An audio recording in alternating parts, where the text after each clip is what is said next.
A boy vanishes, but not just any boy. 1,899 years after the catastrophe, Bridges is owned by the mob.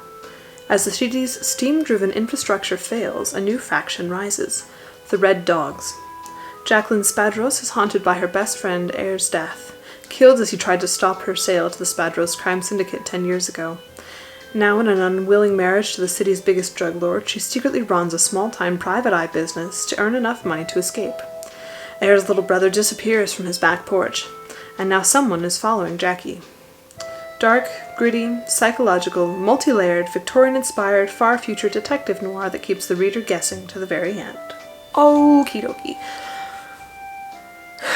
I like this book. Yeah, okay. Noir... I have a very soft spot for noir fiction. I really enjoy it. I mean, the fact that we've got our anti-hero as basically the standard from the get-go is just wonderful. In this case, our anti-hero is also a femme fatale, which means that she is a strong, capable, independent woman who happens to also have serious flaws. And I love it. Oh, okay.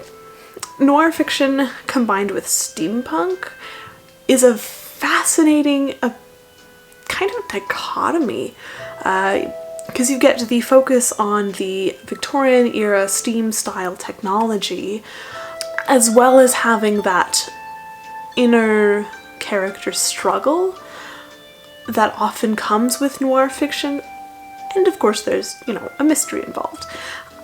So basically, this book combines some of my most favorite genres together. And it's wonderful.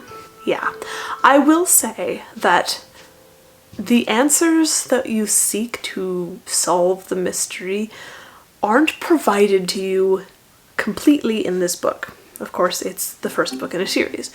However, it's a little bit like, it's really very tantalizing. I must know more sort of a thing.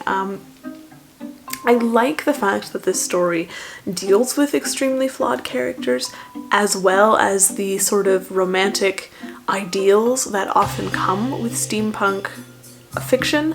And by romantic, I don't mean like romance, I mean like the romantics, as in Byron and Keats, and even a bit of Goethe, if we're gonna be honest here.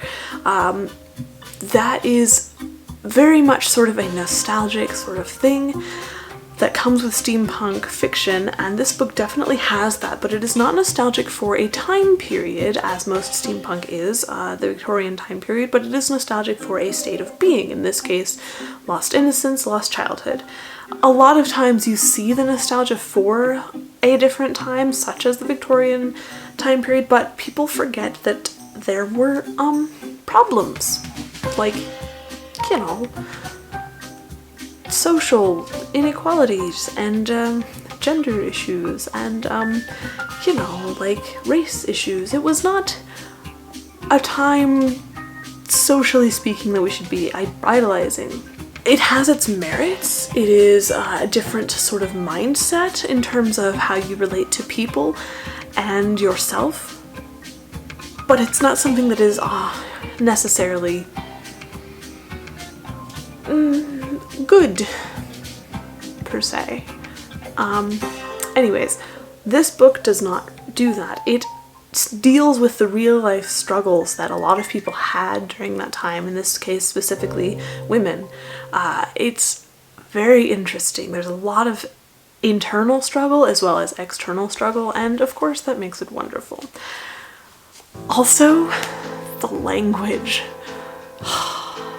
Yeah, okay, part of this is standard with noir fiction. You get that sort of internal monologue in a language that doesn't really exist outside of noir fiction. It's really wonderful. I mean, yeah. I really, really like the ability to sort of manipulate language to that level. It presents such a vivid picture of life while also giving you enough ambiguities that things aren't always what they seem. Yep. Anyways, I liked this book quite a lot. It was very interesting. I would say I would like a few more questions answered, but I get that this is the first in a series.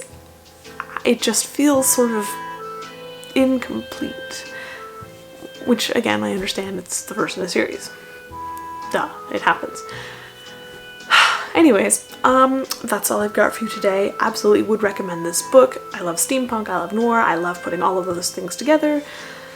And with a bit of mystery thrown in, I mean, it's just like, yes. Anyways, as usual, all of the links are in the description box below. You can find them there. You can find my links there too. I am happy to talk about noir, I'm happy to talk about books, I'm happy to talk about the weather that is finally improving. Yes, anyways, that's all I've got for you today, and I hope you have a good one. I will see you next time. Bye.